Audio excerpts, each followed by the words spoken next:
doing this. Yeah. Yeah. They look great, man. They look really, really Oh, great. thank you. Appreciate it. Ready to go, are we? Yeah, all ready to go. I'm just checking in terms of time, so when you want to flip the set around. Oh, so this one's an hour. An hour, okay. 11 to 12:30, and then the next guest coming in is at 1 p.m. So, yeah. Cool. Who do you got coming in after us? Lucas, who's, have you heard of the band North Road? No. The heavy metal band. Heavy metal band? Sick. He works for them quite frequently. I thought that you just had, was it Husey? Husey, yeah. Husey. Yeah, that was, the end of last year, yeah. He, just discovered the existence of Husey. Yeah. He drove me home, which was weird. What a wild and crazy guy. Don't touch that, honey. What a wild and crazy guy. Yeah, he seemed like a wild and crazy guy. All right. Look at this setup. It's pretty sick. Guys. You guys should start a podcast. I know. These are the microphones that everyone has, and they're amazing. Yeah, these are awesome. Yeah. But what we talked about starting a podcast about different sports, and it was called like Married to the Win or something like that. Oh, that's right. Because obviously a Married podcast to about the sports Win. is the obvious choice for us. Yeah. Two performers talk about sport. I think people would maybe listen. Maybe not. How mic placement? How do you want? This Doesn't looks matter. fine. Yeah, that's fine. Yeah, great. Trying to replicate what All it good. looks like on your face on mine. All right, perfect. Yeah, all rolling. So Beautiful. audio's good. Hey, good. Beautiful. Ready to Awesome. go. All right, let's get stuck into it. It's the first one I've recorded this year, so. Oh, this year, 2026. New year. Yeah. 2026. Yeah. Bringing it in. That is ridiculous. So I still feel like I've got a bit of jet lag as well. So Hey, well. we'll see how this goes. So let's get stuck into it. Yeah. Welcome to another episode of the Game of Life podcast. I'm thrilled today to be joined by not one but two guests, one returning guest as well. That's right, yeah. Ryan Bondy and Hilary Cole. Welcome to the show, aka you. Casino People. That's right. Also, welcome back to Australia as well. Hey. You only got Thanks. back towards the end of last year, right? That's right. Last year. In November. Yeah, that's right. We can say last year. November. Yeah. November, yeah. How's it felt being back? I mean, me personally, Yeah. obviously, wasn't born here like you were, but I love it. There's a certain kind of energy after you get out of the airport and being like, I mean, we were blessed. It was 3 weeks of straight rain when we got here. So Yes. I was kind of right. expecting We brought the rain. we had 2 summers back to back sort of thing coming from New York. It was just about kind of getting cold and then arriving to a different sort of weather here. But Australia's just got the right vibe when you get out of the airport, especially coming from America, and we all kind of sense what's going on over on that side of the world right now. But it's just awesome. I love Australia. Yeah, it's been really good to be back. Has it been the first time you've been back since leaving Australia to begin with? Or have you been back sporadically over the years? I've been back 3 times and you've been back Back twice. twice. We were here April last year. Yeah. And when we were here in April, we were like, we don't want to go. Yeah, we want to stay here. and we brought our at the time 1-year-old Otis on the flight, and he did such a good job, and he was loving the beach, and there was just a sense of family here. Well, because your family's here, that's been the biggest difference for us. It's just been amazing. And like my family back home in Canada, and we've been living in New York, so we would see them sort of seldom and try to make, twice a year trips to Canada. But just having family around the corner, like we're literally 6 minutes from her mom and 7 minutes from her dad. And it's just, We're like, hey, free babysitting, what's this? We've been going to the shopping centers, the mall, because we're like, hey, we can. We can just leave. This is unheard of for It's us. nice not to have to look for a parking spot for 45 minutes to an hour, It's the little it's good things, stuff. How long did you live here, Ryan, when you were doing Mormon? Just under 2 years. So we were in the show was in Melbourne, sit down for a year. And then I think I did Sydney for 8 months, maybe 9 months. And then back to New York. So it was just short of 2 years. And it was honestly the best time of my life. And as you said, when I had you on previously, Australia changed your life, obviously, because you found your partner over here as well. Yeah, the love of my life. Yes. Here she sits, the mother of You're my child. a secret the Australian, though. Like, it lives in you. It does, yeah. Would I be considered a bogan? No. Right? You No, wish I you don't were. think No, so. I'm not a bogan. You No, aspire to be a bogan. I mean, who wouldn't? I was thinking, I don't think you'll let me do it, but just for like one haircut, No. do a mullet. You can do whatever you Just like. for one honey. haircut. Do you just think to you'd be know, able to grow a mullet? I for sure, like the Yeah. back, I have such His hair straight is so hair. straight. So I would look ridiculous. Like it would be a choice. It wouldn't be like something to be like, oh, that guy looks good. He can go to the, a movie premiere or something like that with that haircut. Oh, It would yeah, be, yeah. It It wouldn't- would be a choice. It wouldn't be one of those like But I could. swoopy, soft I think ones. I could. The back of the hair gets pretty long, but it sticks off my head No like time like the 8 present. feet. Damn. Should we do that live right here? You have You the have mustache kitchen- already. Like, I know, let's just do lean it. in. Hilary, I've got to ask you. So when you met Ryan and he proposed, and you moved abroad, how did that feel when you moved from Australia to begin with? I think I've always kind of imagined that I would live in other countries. I think Australians were trained to be like, you can't just stay here. Like, Yeah. you need to go and do other things. So that didn't feel too scary for me. But the reality was I kind of didn't realize the culture shock of moving to the US would be quite so intense for me. You think that you know what it's going to be like, and you go, they speak English, like it can't be that tricky. Right. But when I got there, I was like, holy shit, Well, the this is tipping super different. culture in alone itself. is polarizing. I'm Yeah. so happy to be in a country where you look at the price tag and you go, It's that is actually the what I will price. pay. Yeah. I mean, It's a coming big from difference. someone that relied on tip culture for the most Yeah, of his yeah, most yeah. of his Tips are good. non-acting career, that was a very important thing because the harder you work in Yeah. tipping culture, there are great service people and there are really shit service people, and to think that they get paid the same doesn't process Standing in my up mind. for tip culture. Yeah, I'm proud of you, honey. I don't mind. You got this. Anybody in Australia here, if you treat me well, you'll get a little extra. A on little top of extra. that. I know he's got a heavy hand.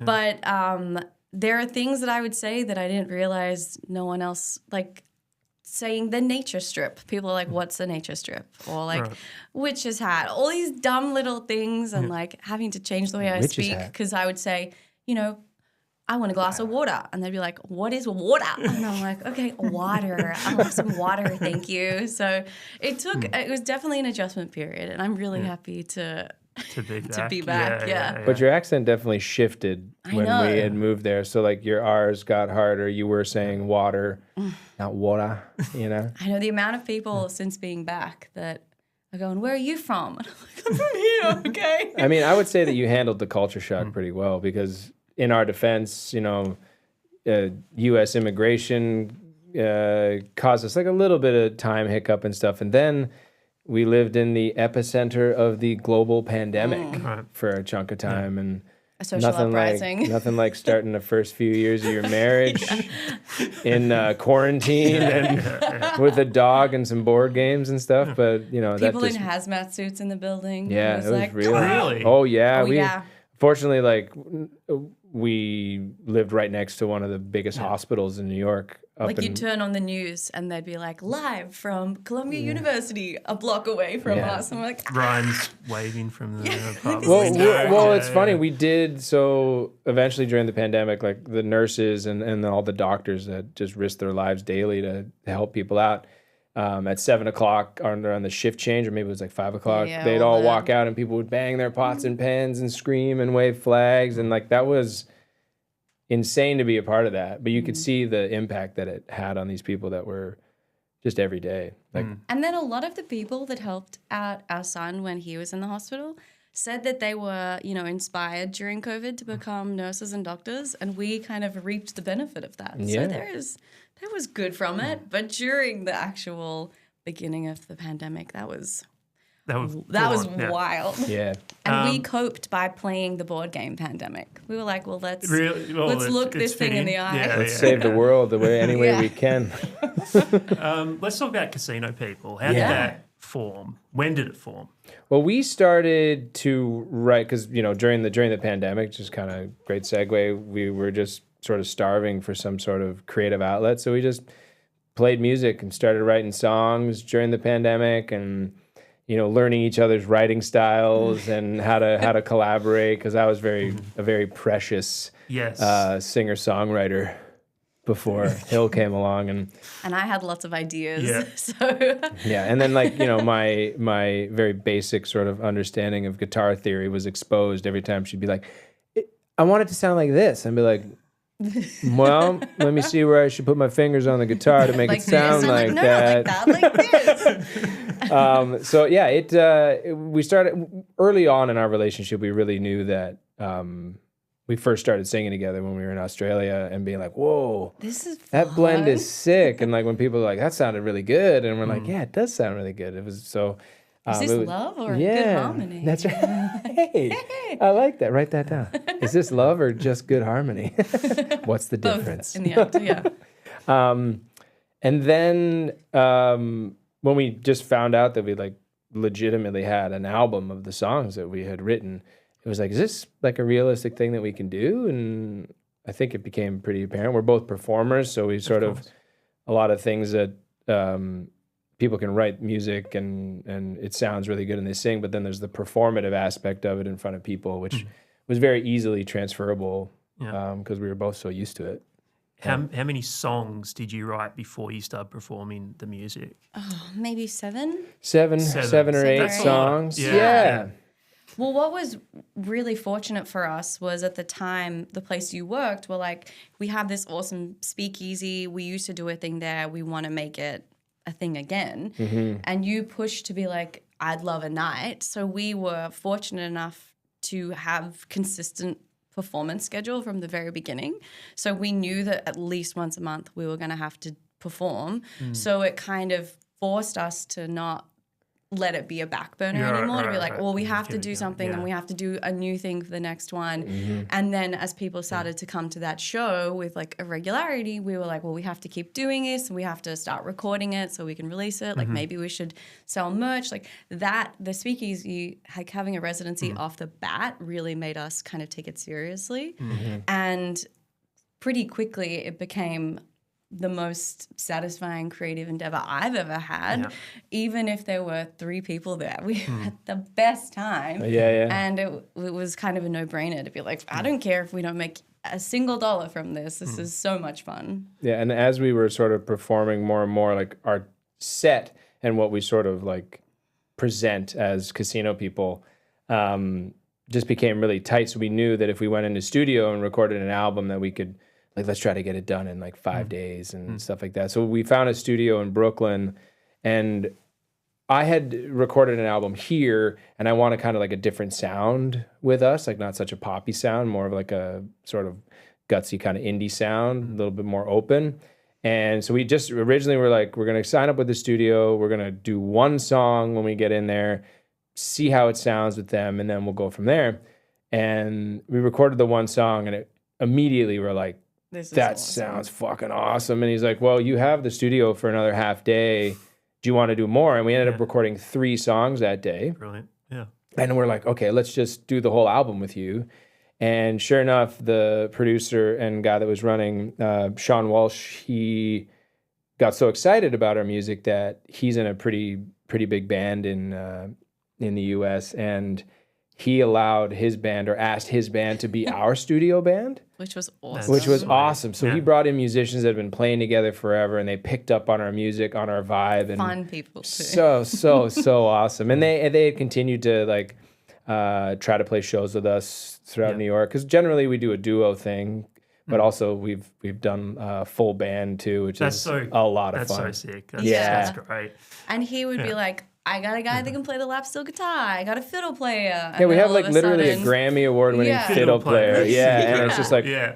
we you know. wouldn't have done that otherwise. But they Right. also allowed us to do just full live recordings of our songs as well, because we feed off of each other so much when we're singing that we have, I think, 3 songs on the album which are just sung straight through, no touching it, just both of us live with the guitar, which we didn't really think we were going to get because it's hard to mix that. And they said, well, you guys are, you know how to do it, so do it. So Yeah.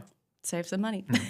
yeah. Prior to Casino People, did either of you, have an idea in your head that, oh, we should work together one day?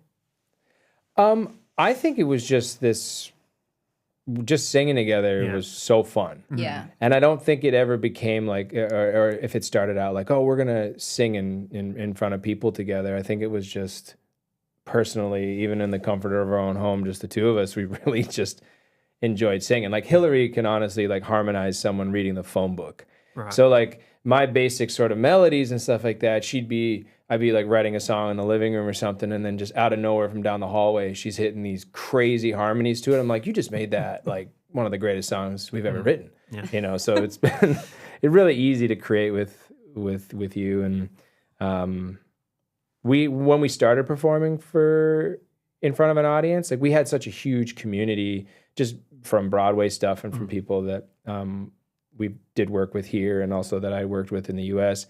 And they also kind of had side gigs of their own stuff. So our speakeasy really sort of wasn't like a night of cover music. Right. It was a night of like, come here, be vulnerable, perform your own indie, whatever you wanted to do, perform it. And the connections that we made just kind of doing that night became inspiring and inspired us to want to perform more.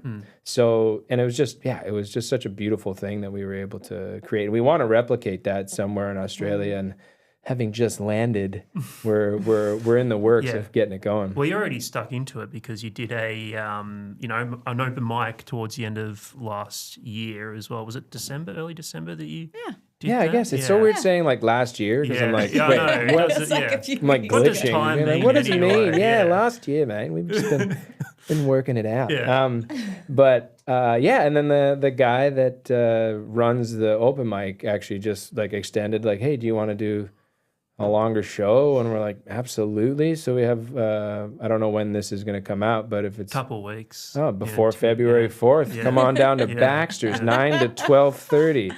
See casino people. So yeah. What do you think is the biggest learning curve working with each other initially?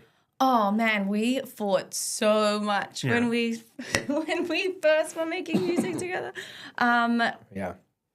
I think it was just we both didn't know. I'd never written any music before, and had never written with someone else. And I don't know. I think that we both just had to figure out how to do it without upsetting the other person. And it was also at a time where we had no other outlets. Like I said, it was 2020, so there was a lot happening. And well, I just think like I had a sort of, my writing style comes from, I'll play like a riff constantly. Like I'll have like a chunk of riffs and I'll leave it for a couple weeks, then I'll play something else if I get bored, and I'll go back to it and just constantly play it. And sometimes if I have a melody that I'm trying to work out, and then like Hill will come in or be like in the kitchen and she'll be singing a different melody to that riff. Like I'll be quietly just like boiling on the couch being like, I almost had it. It's like when you're trying to find a name of someone you met at a party, like I can't figure out that name. And you're like, right. And someone's like, John, Sean. and then I'm in the kitchen Edward. being like, can you shut up? I almost have this as well. And like, that's not what this song is about. But like, sometimes we would just find a way back to each other. yeah. And It definitely took a second. I think you, and correct me if I'm wrong on this, Oh, this will be good. correct me if I'm wrong, as you always do, because I'm not wrong very often. But she would let me sort of find a hook or find a melody, and then she would kind of go, like I would record the riff on like the iPhone. So like if she did want to try to find something, she could go to a separate room and figure it out and come to. Not So the I have a writing style where like I can sometimes babble and then like find a riff or find a melody or some lyrics. And if you don't bring a different answer to the table, don't say anything. So if it's like, you can't just say like, well, I don't really like that verse. Well, it's what we have. Yeah. So, but if you don't like it, then don't say that until you have something else, sort of thing. I guess. Man, I sound like a. You hearing If you don't bring something to the table, man, shut the hell up. We work really well in a marriage together. How long? And lots of mind maps. We do mind maps. Mind maps. Oh yeah, we did. We did the Lots of Venn mind maps. diagrams Yeah. and pie charts and stuff like that. How long would you spend on each song? Oh my gosh. We have been writing one song for a year and a half now, and we've got a verse and a chorus. But then we also Pineapple Slice we wrote in a day. Try a 2 Little we days. wrote really quickly. We've written like it changes. It honestly changes depending on we've written a song in a day. We've written again, we have a couple songs right now we've been trying to write for about a year. It's amazing how starting a family and like Moving countries. moving continents Starting can new kind of jobs. Yeah, you really just don't have as much time to write music. I think it just depends on what kind of idea we bring into it.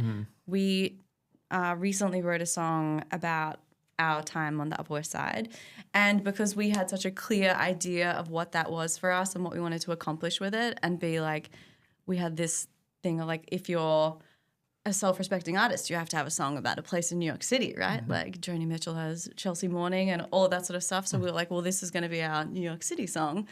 And we wrote that really quick, maybe 2 or 3 days. Because, and then we had a speakeasy coming up in a few days' time. So we were like, we've got to get this done. Yeah. And the last 2 songs that we haven't written have been going on for a really long time because we have no clear Well, we idea were also of it, waiting no for my deadline. guitar to come across the ocean and all that Oh, stuff. how long did you have And to wait for your guitar? Oh my gosh, we got it on Wednesday. Yeah, we shipped.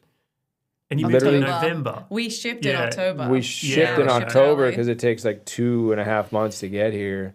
It's amazing how taking a boat across the world will take a long time, but it finally showed up, and it was like 3 pallets of like 1,400 pounds of stuff, and we're just taking it apart now and realizing we did need to pack about half of it. Like, oh, good. I'm glad we spent money on this. Did I really need that stupid backpack? thing. I guess I did. How many material things do you just purge when you move to another country?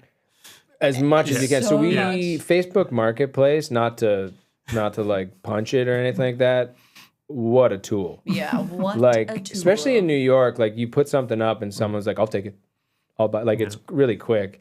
So we like sold a bunch of our furniture and stuff because it was gonna cost. We didn't bring any furniture. We didn't bring any furniture. It was gonna. Why would you? Right. Right. Yeah. We left New York with 4 suitcases, golf clubs, which was so Don't impractical. roll your eyes. Do you understand the golf potential in Australia? It's unbelievable. I didn't say don't bring them. I was off of I like just thought 12 maybe on when the I plane. Anyway, 4 started suitcases. playing in A guitar, some golf clubs, all the baby stuff, so car seat, stroller, travel crib, and then like the most important documents we've ever had in our lives. You should have seen us trying to get through the airport. It was chaos, absolute Unbelievable. chaos. Just like Also dropped off at the wrong terminal. yeah. Oh, really? Or It the was wrong, it and was we're just a like, wild what the ride. heck? And I had been sick for like 7 days straight. my I hadn't gosh. eaten anything, so it was super fun.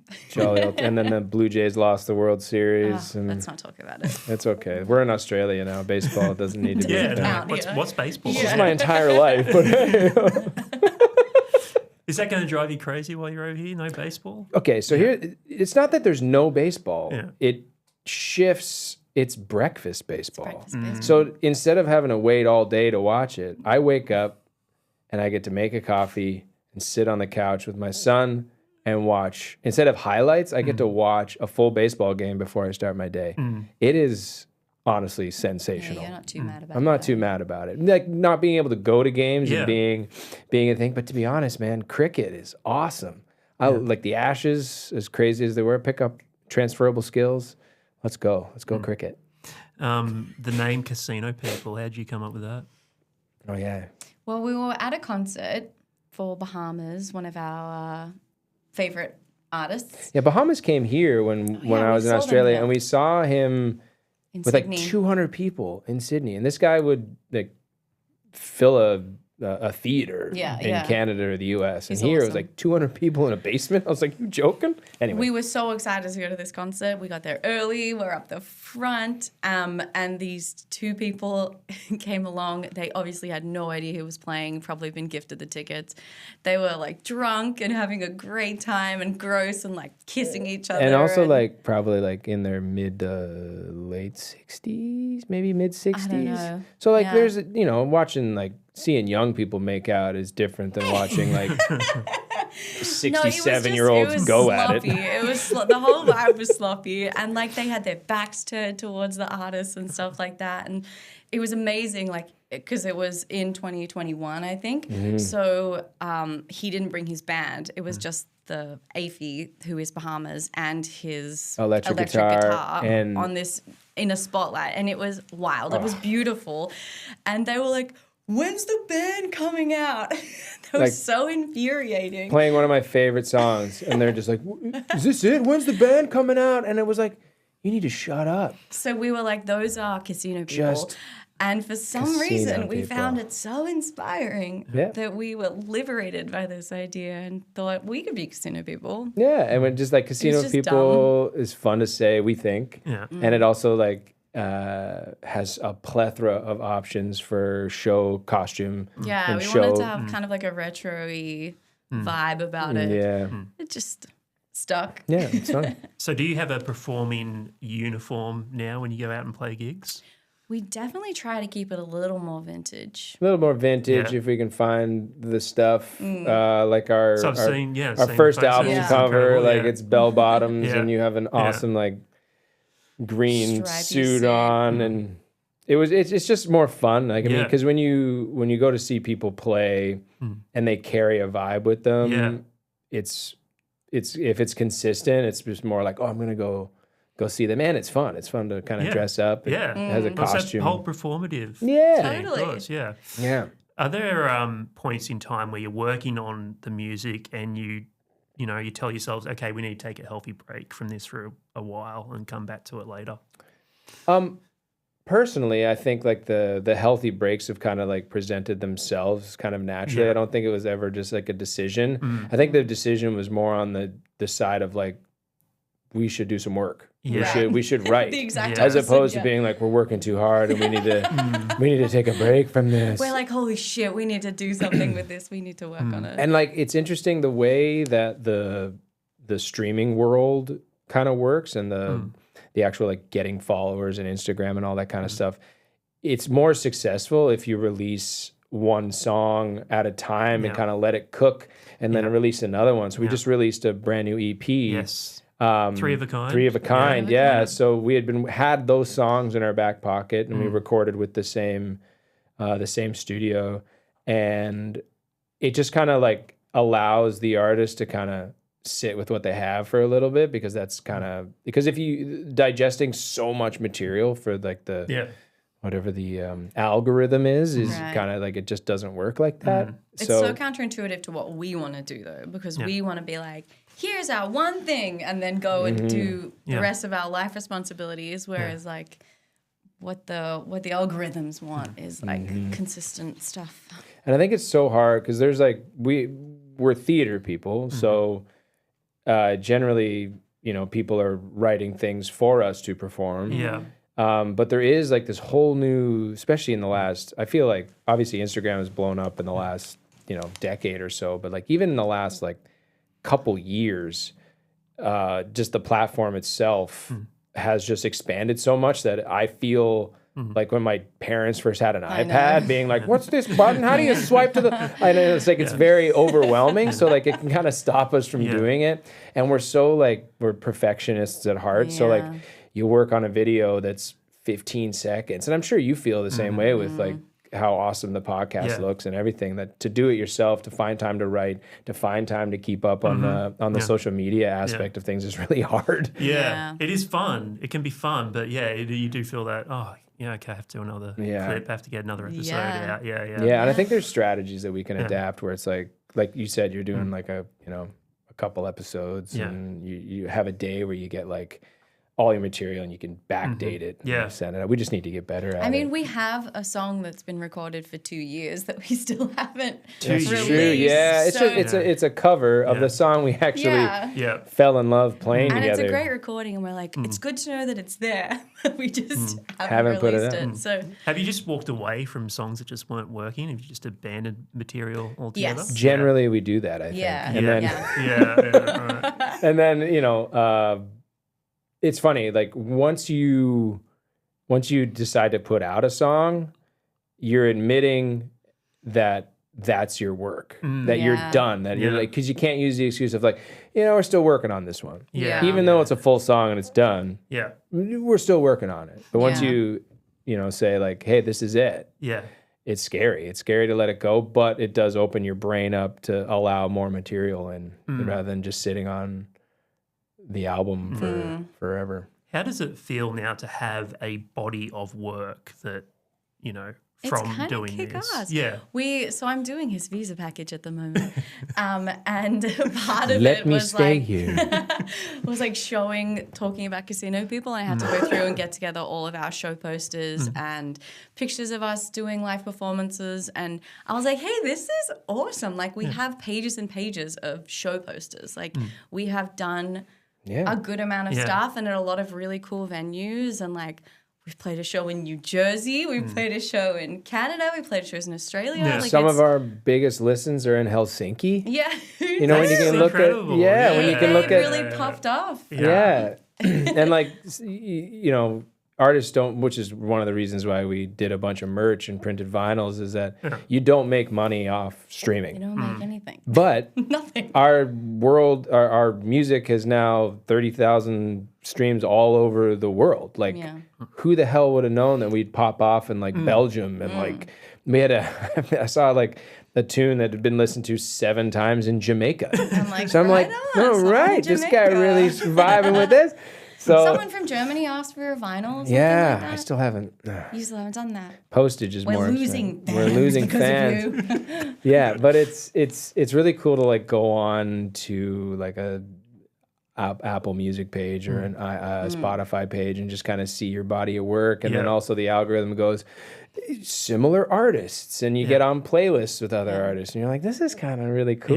Yeah. I asked that question because I was watching a interview of Conan O'Brien the other day, and he said like all he ever wanted is to have a body of work, be it good or bad. And I look back on like 3 years of podcasting now, it's kind of cool to have those episodes 100%. out there. It's incredible. So there are some that probably aren't as good as others, but it's so cool to have, Ryan on the podcast again. Like, from 2 years ago you're on the show. So it is cool to have that body of work to reflect on. But you've also I've always lived in like a world of like work begets work. So like your body of work, you've had some sensational guests on your podcast, and I don't think that would have been a thing. It had that person, if you didn't have a body of work for them to take a peek at, know, and it's definitely the performance community is very reliant on like, well, how many followers do you have, or what's your body of work look like, as opposed to that's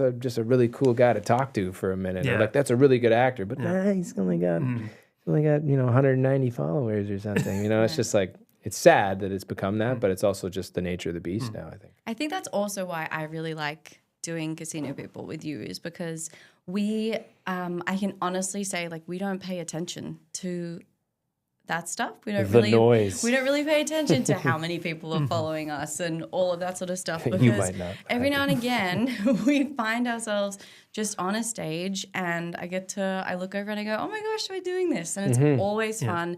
We always make mistakes, and we always kind of embrace them as part of what we do. I feel like when people come and see our shows, they are struck by this feeling of like, it's very real, it's very like instant forgiveness, and just about us enjoying something creatively, where we've both come from like theater experiences where there's so much pressure and like it's so perfectionist. It feels like this is like antithetical to all of that sort of stuff, which is why it's like there's a good sense of us claiming something, and it's just So fun. It's also just the way we like to be around friends. So like when we do a show, like we want people to feel they can come and talk to us afterwards. Yeah. There's not that fourth wall of being like, watch us and sit quiet. Like we have songs that we do want people to sit quietly and listen to our incredible poetic songwriting.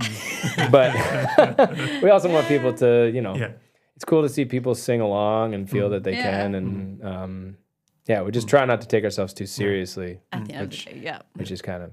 There's so much freedom in what you're doing now with Casino People, but do you foresee, because you are both theatre people, do you ever foresee sometime in the future going back to theatre? Totally. Oh yeah, 100%. Yeah, like they kind of go hand in hand. I think because we can make our own sort of timing, and we want to play a show here and play a show there, it just kind of keeps that in front of an audience vibe and handling the vulnerability of performing. And I think it just feeds the other beast, and getting back to Australia and wanting to get back into the theater community. I think, like we said, like in New York when we had that community, most of that singer-songwriter community was from theater. Yeah. So there's always someone that is doing a show but has something that they're really passionate about on the side that I think accessing that as well as doing theater, I think they just go kind of beautifully hand in hand. Yeah, totally.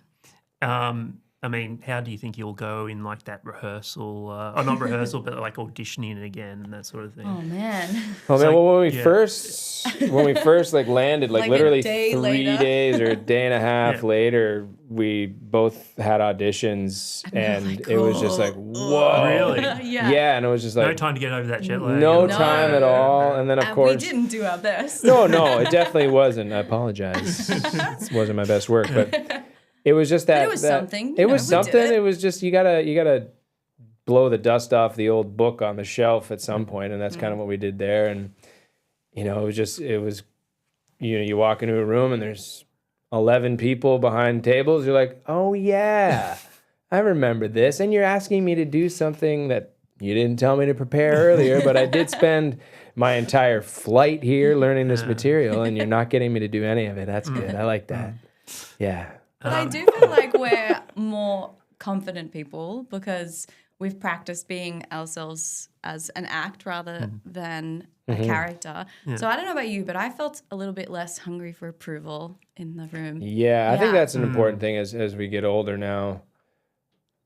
I'm turning 40 this year. Wow, so you just went somewhere. I did went somewhere. I was like, oh yeah, confidence as a human. I should have that by 40.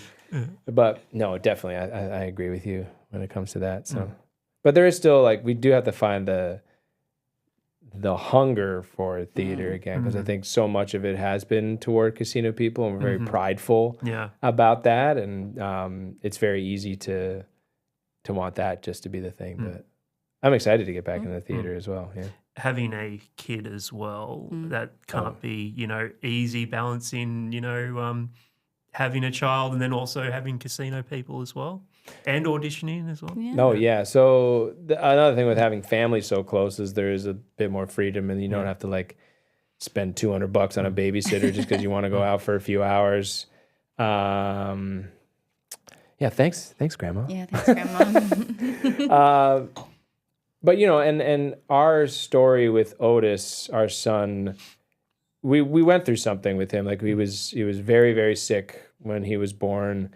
Hilary was also very sick in the birthing process, and it just kind of shifted perspective on like what is important. Like literally, the second Otis was born, we went through the trauma that we did, and kind of balancing the PTSD of that over the next year, and so like we're still processing it. It just kind of shrinks your world in a good way to being like, I don't necessarily care if I never do theater again. Yeah. You know what I mean? I want to, but as long as I can make money, put food on the table, protect and be safe, and our family has their health, like that literally a switch goes off, and it no longer becomes about us, and it becomes about him. And that shift, which like everyone says that, once you become a parent is when you understand. You're like, fuck off with that shit. Like you're just saying it because you have a kid and you can say it, but no, it's very real. Yeah. And the reality of like health just became so big and so it just was fragile all of a sudden for our whole family unit that I think we were just blessed with gratitude from that moment when we could see what it could have been, and then our lives went in a different direction. I've never been more grateful for anything, and that is just such an overriding kind of feeling in our home, I think, because we almost lost everything. That everything else doesn't You look at really, the world differently. Yeah, Very yeah, different, it was yeah. a huge perspective shift in that sense, and But he's like the best. also through that, how important like friendships and family and just the connections that you make with people in order to get the support when you need it. And through those times, like it really becomes apparent like who has your back, who wants to be there for you, who really loves you, and what your inner circle is. And I feel like so much of the theater community, when you first enter it, I want to network and be friends with everybody. And you have this huge group of people that you want to try to be friends with. And the older you get, you don't necessarily want to handle the 50 friends you have. You just kind of want to like have the 7, and like the ones that are important. And that just kind of came to light big time in that. And like leaving New York and leaving lifelong friends. Oh man, it's been really hard. It's been really, really hard. Yeah. That's what I can imagine, we love them so much, and we care about them, and we care about their safety. And Yeah, I think as it's really nice to not be in the US right now because it's really holy shit. But I definitely carry a feeling of guilt, like we've left some really important people in a situation that we didn't ourselves feel safe and comfortable in, and then we look at them and I go, I want to help you feel safe and comfortable. It's really hard that we can't do that for everyone. Do you feel like you have to, I guess, re-engage with the community back here a little bit again? Totally. Or like you're back to square one in a way? Yeah. And that's good. Yeah. That's good because we can build something new. I've always been kind of the person to love a hard reset, like to just my God. But that's like, I think the touring life, like you leave a city and you get a brand new hotel room in a new city and a new place to go to have brunch, and it's just like, I love the hard trains you for that, right? Yeah, It trains you to keep absolutely. having to start over and over again. And like nothing's kind of forever, and it's interesting because the Broadway community in New York, which we were kind of trying to dive into and stuff, changed so drastically over the pandemic, where you have like Tony Award-winning shows open for 6 months, 3 months, or like, you know what I mean? So like nothing was that, you get on Broadway, you have a contract for at least a year, nothing's safe. Yeah, and everyone's really trying to figure out what's going on and how to like course correct, and like it's truly just a place of celebrity, and like we entered at a time where the whole industry was just going, what do we do? And we were like, we don't know how we can help you guys and fit in here. And like we saw something that maybe we didn't feel like we wanted to be a part of. Yeah, there was in a different way than we anticipated. Yeah, and again, with like having a family and stuff like that, there's a certain like nose to the grindstone sort of like slugging it out kind of atmosphere and drive that you have to have, where all that extra energy that I may have had for myself before Otis is just Otis now. Yeah. So it's about, and then coming to Australia, when you can remove certain worries that you had, that we had when we were in the US, are gone now. Yeah. So there is more room to discover that drive, to want to write more music, to want to perform and get out there and give to a community. Because we were able to, as casino people, like build a great community. Like when we did our farewell concert, the people that showed up and played on our show and came to see the show and sing it, like just tears. And it was just like, to leave that was really, really tough. But we want to replicate that here because I feel like the people and the talent that we can come across here is unbelievable as well. So, how many original songs now do you have behind you? Oh my goodness, so 14? 15? Yeah, we have like 11 on the first album. Yeah. And then 3 on the EP. And then we got a couple two others cooking. Yeah. 2-3 others cooking. So yeah. Which is incredible. Yeah. Incredible. So, I mean, when you look at that work, do you have a favorite? Do you have one that you're most proud of? Oh, I bet you they're different for both of us. I don't want to speak for you, but go ahead. I love Otis. Yeah, I think Otis is probably. Yeah. Well, how could you not? It's Yeah, a song. and like the way it was produced on the EP as well, Yeah. like it's just Yeah. such a fun, and seeing him love it, like Yeah, he loves makes it. me really happy. But I mean, we say his name so many times, and how could you not love it? All 1-year-olds are totally I know. egomaniacs. I think off the first album, Yeah. my favorite's "Notice Me." Yeah, Notice Me I really like as well. Yeah, But Otis is interesting because we started writing it for him before he was born, and we didn't know anything like gender or anything about the baby. So we just wrote a song that we wanted as like a guide for, if you're feeling like everything's too big, this is what we want you to do. Keep a hold of the magic and the creation and like any little inspiration or desire you have, like don't forget to nurture that. And then when he was born and the nurses were all saying like, truly what attitude you bring to his bedside can be enormous for their outcomes. And we, you hear that and you're like, okay, sure. But we really did just totally leave any negativity at the door and in the hallway, would yeah. come to his bedside and would write this song for him. And we would, dance in there when there's, there were more machines than there was baby. Like you couldn't see him at some points. And we made friends with all the nurses and they heard us writing this song, and we finished it a week before he got out of the hospital and was able to play it for him. And I don't know, I think it just kind of sums up what we think is most important and what like the message we're carrying on to him. And as much as you could look at it like a reminder of the most traumatic period of our lives, it actually has become something that's we're so proud and joyful to play it at live shows. Like we give the spiel of what happened to him, and then it feels like we're about to set up for a super sad song. And this song is actually really upbeat, and like the message is like, you got this, like be positive, find the magic in it. And how can you not be proud of that? Has Otis been to a gig? Oh my God, he hates it. he hates them. He hates it so much. Anything that takes mommy and daddy away from him. He actually got to the point where if he shows up and he sees a couple microphones, he's like, oh no, mom and dad are gonna go over there and I'm gonna be in the arms of a stranger or someone I don't like, and like oh my gosh, so we just played a wedding. We played a wedding and it was like an outdoor wedding, like a little music festival, and the person that watched him was so wonderful, but like you had to take him so far away because he just screams the whole time. So you get this like little like you just hear Otis's voice like fading into a cornfield or like just like by a lake, and you're like, okay, buddy, you're gonna be fine. All the people in front of us kind of vibing with the music, and then we see him walking back and forward in the background. Yeah. So yeah, safe to say, not a huge fan of our live shows. Yeah, but when we play at home, he dances, loves it. he loves it. Guitar. He started saying, "See no people." See no people. Yeah, we have a picture of us and our album up in the house, and he's like, "See no people." That's the best.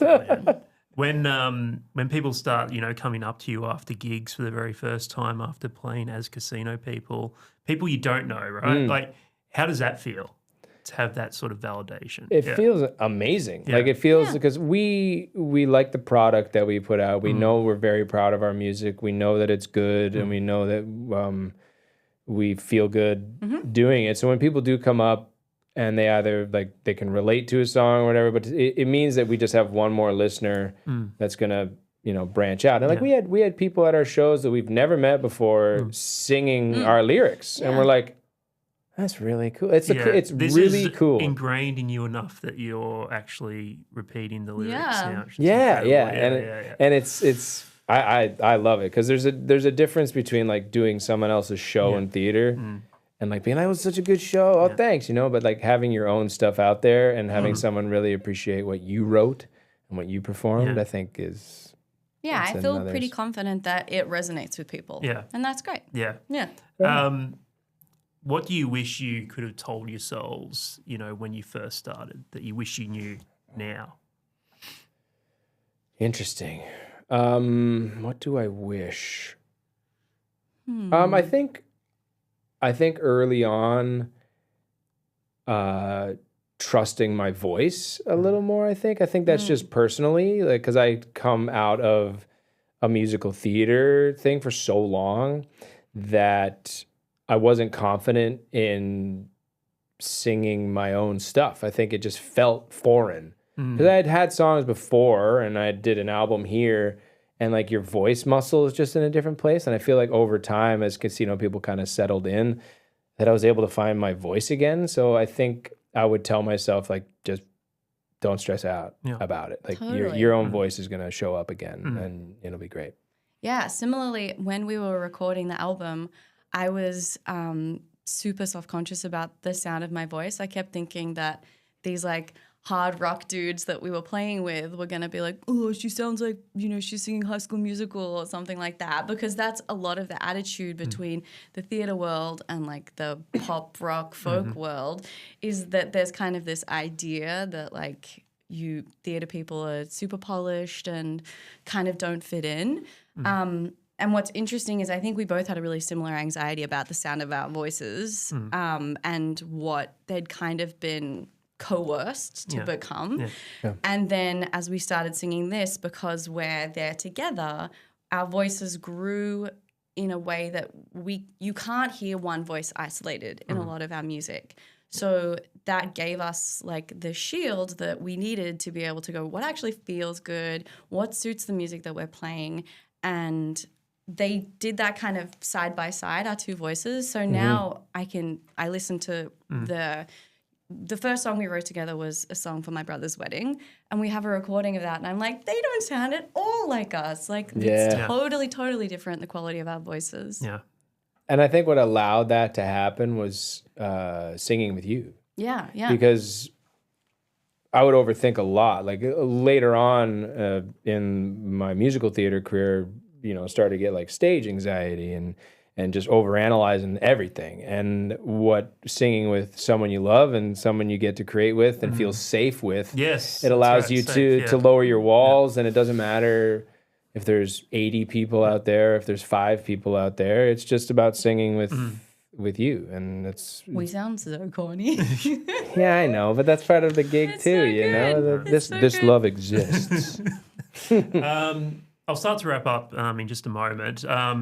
This is funny actually. So I was texting with Ryan back and forth to arrange this, and he actually, asked me, do you want us to play a song on the podcast, which has never happened before on the podcast. Like, I've had so many singers on this podcast. No one's offered to sing on the podcast. So I thought, why not? So you're going to take us out with a song. Yeah, absolutely. But first I'll ask you, where can people find you? What can people look forward to? Yeah, so all over the streaming, Spotify, Apple Music. We're going to have some merch and vinyls and stuff at our shows. Yes. Our website, casinopeoplemusic.com. All of, we'll get show updates and all of our music's there too. We're going to have hopefully some new stuff coming out. Instagram, we're Casino People underscore. Because Casino People is taken. Which really? we will fight them Super to the death over. But yeah, we have a show coming up Feb 4th at Baxter's in Brunswick. If you want to come on down and hang out, that'd be great. Yeah. And I'll ask you one last question. It's a question I always end on. Ryan, you've answered this before, but maybe you can answer again, because I can't even remember what your probably haven't words of wisdom was. But if I was professional, I would have gone back and listened to that one again and would have found out. But what are the words of wisdom you live by? I would say never lie and be yourself. I think people that feel they need to fit in will kind of bend who they are, and maybe, like me personally, like I did that for a lot. Like I would just kind of try to fit in and not be who I was to kind of fit in, but eventually you just get really exhausted trying to do that. So I think truly, I know it sounds corny, but like being yourself and being honest with the people that you love and honest with the people that just aren't your vibe. Like, don't try to fit into where you don't want to be, I guess. I think I'm trying to do something that you taught me. Wow. Oh, what's that? When I remember you telling me that he used to play with a band in Canada, and there was a guy that kind of blew your mind and basically said, if you're going to play with this band and we're going to vibe and hang out, you need to have instant forgiveness for yourself and for your mistakes in your music. And I'm trying to kind of live by that in a more broad sense, just like instant forgiveness. No point in holding on to little errors, make good for them, and then move on. And I think that that's something I've done a terrible job of in my past. And let's embrace that. 2026, instant forgiveness. 2026. So you're going to play a song? Yeah, why not? What song are we going to? Well, we might as well do the one that we let's love do Otis. so much. Yeah. We'll do Otis. a song called Otis. I don't know. We've both just coming off chest infections. No, not So coming. it is done. I have done everything in my power not to cough into this mic the entire time. So this is this is our song about our son Otis. This is called Otis. Okay. Hello, little Otis. It's mommy and dad. It's been quite the life you've already had. Through this tangled mess, we'll keep you safe. Gonna wrap you up and get out of this place. The world's getting tough, you're hiding below it. Brimming with love, but you can't show it. You're working so hard, but you're strong and we know it. Just save some time for the poet.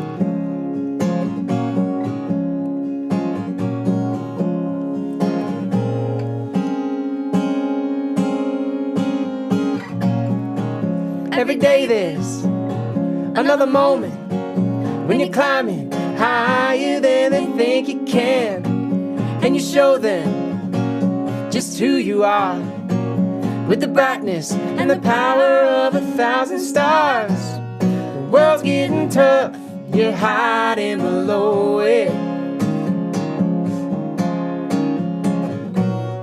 Brimming with love, but you can't show it. Working so hard, but you're strong and we know it. Just save some time for the poet. The winter's cold, don't wait for spring.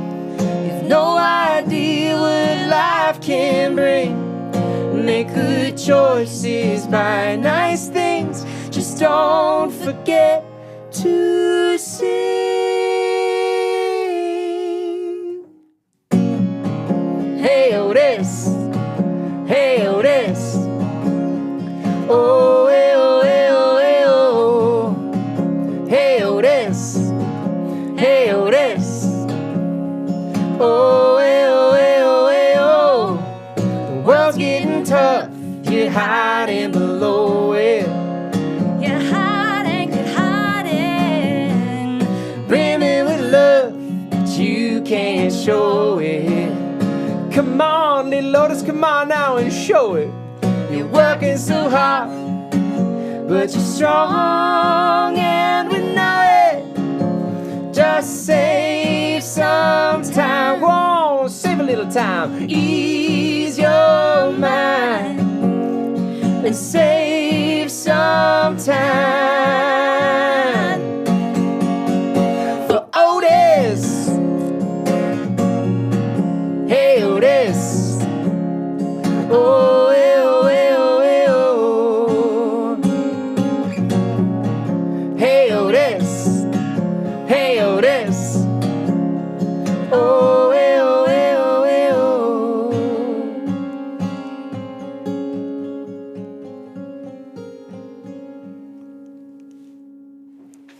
Brilliant.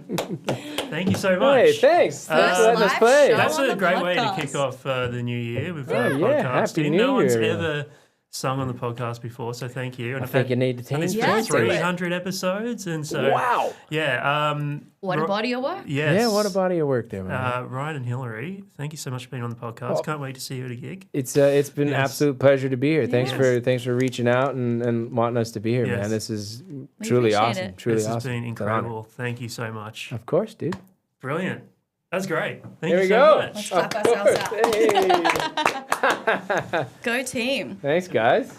Can I just make a suggestion? The guitar, it was just a little bit soft, and the mics have quite direction. Yeah. What do you reckon? Do you want to do it again? Potentially. Yeah. Yeah, we can do it again. Yeah. How How do you want to Yeah. set it up? I'll get, Another mic or? yeah, I'll grab this mic here. Yeah. Wait. Would it make... Yeah, we can do that. I can also play with a pick because I was thinking it was going to be too loud at first, but...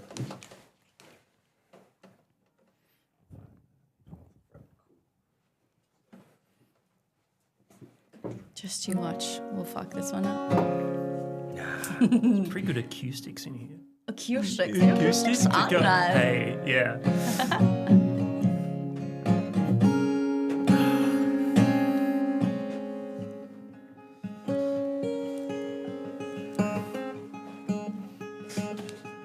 I feel like we haven't sung together in a few days. It's been a minute, A yeah. few weeks? No, No. not A weeks. couple days.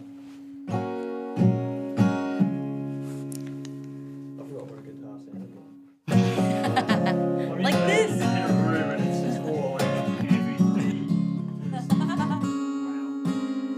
Welcome back.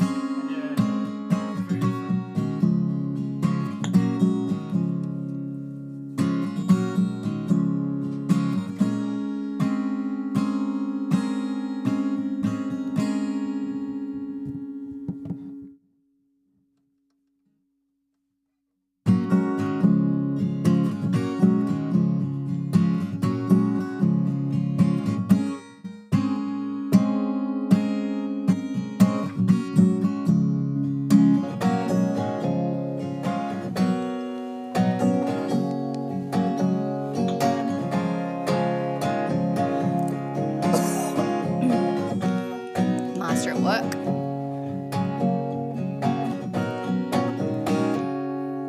Sounds all right? Yeah. Great. Really good. And the focus is all good. Alright, Beautiful. we're all good. Don't fuck it up. I know, no pressure. Hey, but you know what? We don't take ourselves too seriously, Yeah. so if we do, we'll just laugh about it. It'll be great. Okay, so this is a song about our son, Otis, called Otis. Hello, little Otis. It's mommy and dad. It's been quite the life you've already had. Through this tangled mess, we'll keep you safe. Gonna wrap you up and get out of this place.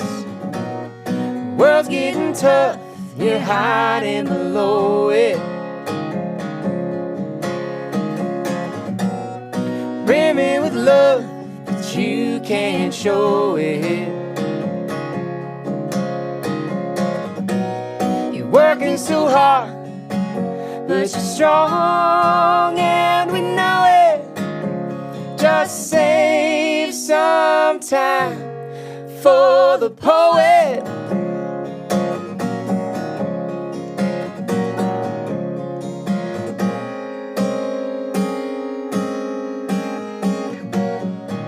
Every day there's another moment when you're climbing higher than they think you can, and you show them just who you are with the brightness and the power of 1,000 stars. The world's getting tough, you're hiding below it.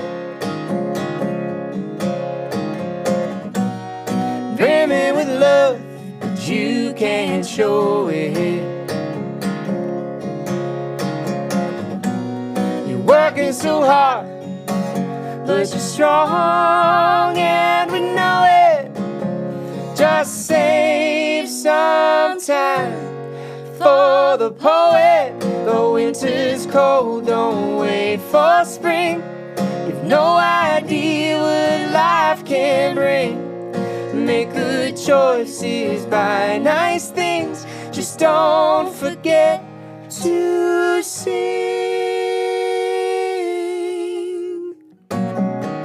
Hey Otis, hey Otis.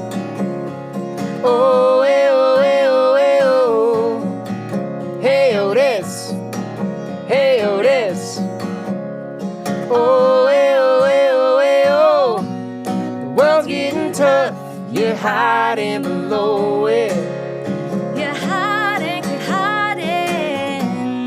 Brimming with love, but you can't show it. Come on, little Otis, come on now and show it. You're working so hard, but you're strong and we know it. Just save some time. Go on, save a little time. Ease your mind and save some time for Otis. Hey Otis. Oh, hey, oh, hey, oh, hey, oh. Hey Otis. Hey Otis. Oh, hey, oh, hey, oh, hey, oh.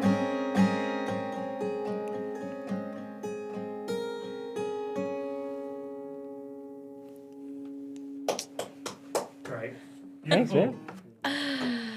Great. They are Brilliant. amazing. Brillo.